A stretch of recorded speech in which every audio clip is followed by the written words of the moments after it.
collectively, you know, in a playoff series, be able to adjust and find ways to or get closer to winning. I mean, not a lot of guys. It was about me, Clay, and Draymond. No, Andre wasn't even there. Was Andre there? He's on that team. Yeah. Sean wasn't here yet. Andre was on there. So me, Clay, Draymond, and Sean. Me, Clay, Draymond, Andre, and Bose. So obviously us 5, yeah. So I mean, obviously not a lot. Next question. But does anything from that? What stands out from that? And there's a lot going on in that series. Obviously, 7 games, all the stuff with Sterling. I mean, our history with the Clippers is with that specific team, but I mean, it's kind of hard to go back. It's so long ago. How different is the mentality and identity of this Clippers team than that Clippers team? Are they totally different? It's entirely different. Yeah. So their approach and their mentality different. Only thing the same is Doc Rivers and the arena. So it's just a totally different team, different makeup. They do it by committee. They have a strong bench. You know, they just find a way to make winning plays, and they compete every night. I don't know like the specific numbers and breakdowns, but it seems like they just win close games a lot too. So down the stretch, you gotta execute. We had 2 tight games against them as well in the regular season. So full 48-minute type of approach. Stuff on that. On that note, what did you notice what Patrick Beverley does to try to get under your skin? How do you try to handle that in passing matchups? Just play basketball. That's what we're out on the court to do. Antics and all that kind of stuff is likely to happen. Nothing distracts me from playing basketball. So historically speaking, it hasn't worked, and I'm going to continue to again, just play basketball. Has Stephen asked you the reverse question? What do you do to get under his skin? Play basketball. How much does DeMarcus taking the charge make him a rim protector in his own way? You know, maybe not the shot blocking guy, but he considers it a lost art, taking charges. And it does a lot for your defense, I think. For sure. Being at the right place at the right time, seeing the play unfold, obviously there's plenty of ways to do it. He's been doing it for years in terms of just seeing a guy drive, commit to the lane, and sacrifice his body. Yeah, I guess that's a different way of protecting the paint and solidifying a defense when you can help your teammate on a drive or open lane to the rim and put your body in a line of fire. So the tough part is sometimes it's out of his control how the refs interpret that play, because sometimes it is kind of bang bang and he has such a big body. But he's extremely good at it. So I think he should get the benefit of the doubt more so than not. Shooter to shooter, what do you see from Landry's shooting? He's always moving. It seems like they recycle some of the old J.J. Redick plays, and if he's on the wing or in the corner and he's kind of acting like nothing's happening, that means something's about to happen, and he comes off 3 screens, and he's got good touch and good flow to his shot where he doesn't need much time to get it off, and he can change sides of the court 3 times and still have legs to shoot it. So he's a knockdown guy. You got to have a body on him at all times, contest. Sometimes you got to live with it and just make him work.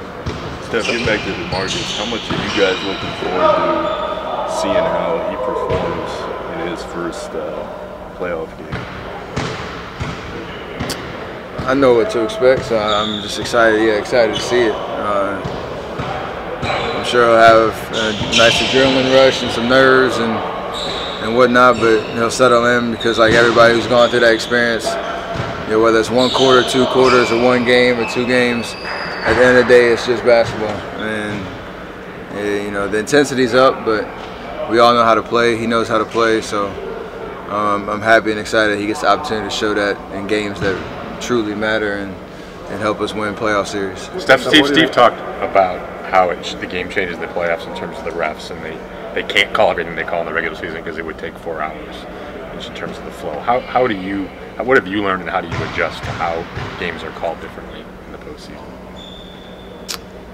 I mean, it gets more physical, and sometimes they swallow the whistle a little bit more.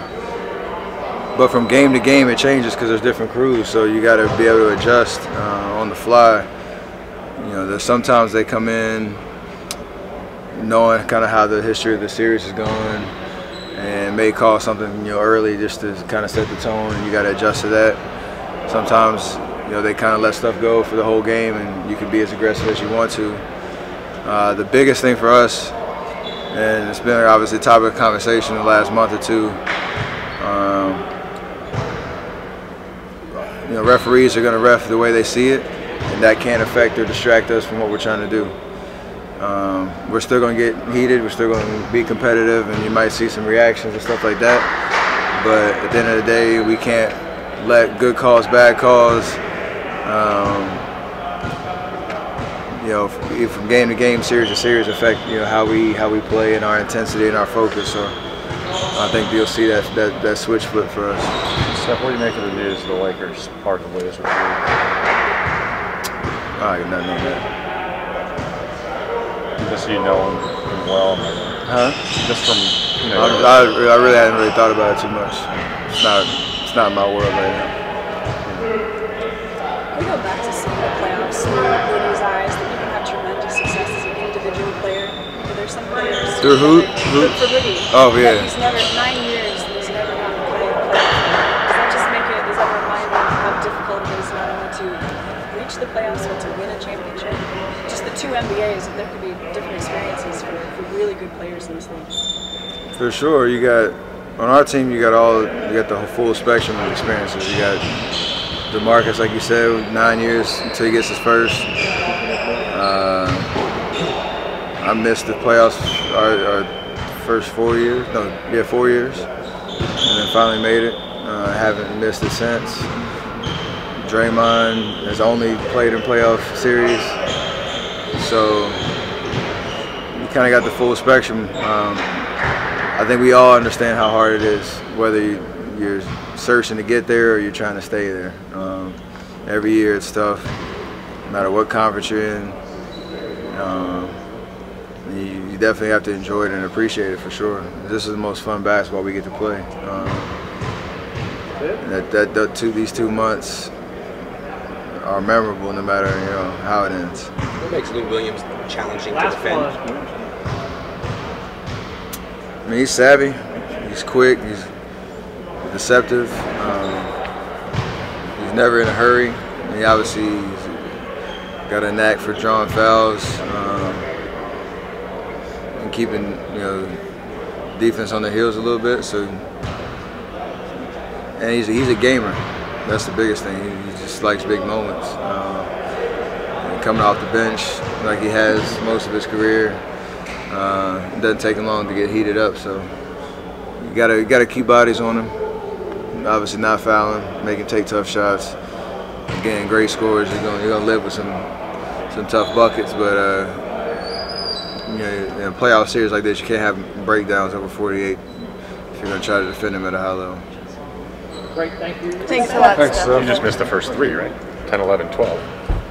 So you drafted in 09. 10, 11, It's 12. 3 years. 13, you made the second round. Lockout year. Right? Oh, that was Denver. That's right. 3 years. Yeah.